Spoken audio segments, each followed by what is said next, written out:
Eto, mainit na balita. Gilas Women pinatunayan na kaya nilang makipagsabayan sa mga European teams sa kanilang impressive performance kanina. Tara, panoorin natin ang solid game ng Gilas Women sa kanilang second game kontra sa mga naglalakihang players from Germany. Pero bago yan, like and subscribe lang mga kabady para sa latest basketball news and highlights. Sa mga gusto pala manood ng laban ng Gilas sa FIBA World Cup qualifiers nang walang delay at free for life, magbibigay po kami ng free live streaming link. All you have to do is i-like lang po ang aming Facebook at YouTube channel para mabigyan po kayo ng unlimited access sa mga sports games sa buong mundo. Nakuha ng Gilas Women ang kanilang ikalawang talo kanina kontra sa powerhouse team na Germany. On fire sa first half ang ating Gilas players na bagamat dehado na naman tayo sa height, ay pinatunayan pa rin naman nila na height lang ang kulang sa ating team at kaya na nating makipagsabayan sa mga powerhouse team ng Europe. Kung titingnan nga ang quarter scoring ay halos nakakasabay naman ang ating national team sa Germany, scoring 48 points sa first half.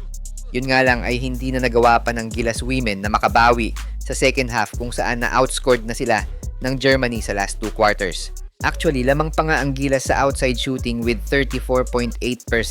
Yun nga lang pinatay ng Germany ang Gilas Women sa 2-point field goals with 47.9% kontra sa 66.7% ng Germany.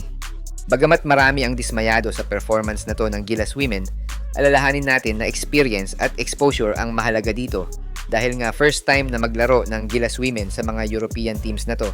And kung manalo man tayo sa mga susunod na game, ay bonus na lang siguro yon.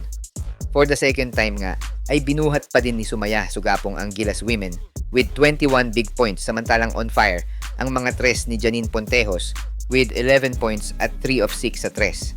Pinatunayan naman ni Gilas Women Captain April Bernardino na kaya niyang makipagsabayan sa mga European players, scoring 13 points at 9 rebounds.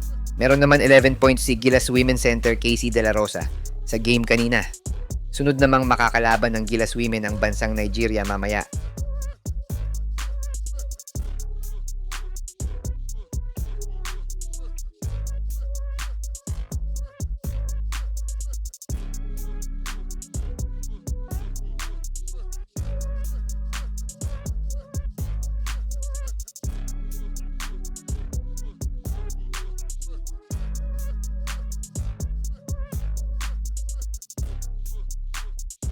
Siya nga pala mga idol, sa mga naghahanap ng legit na Gilas jerseys at iba pang paraphernalia ng Gilas, pwede mong i-click yung product link sa gilid ng aking mga video at makikita mo na sa kanan ang lahat ng legit stores na nagbebenta ng mga high quality merch ng Gilas.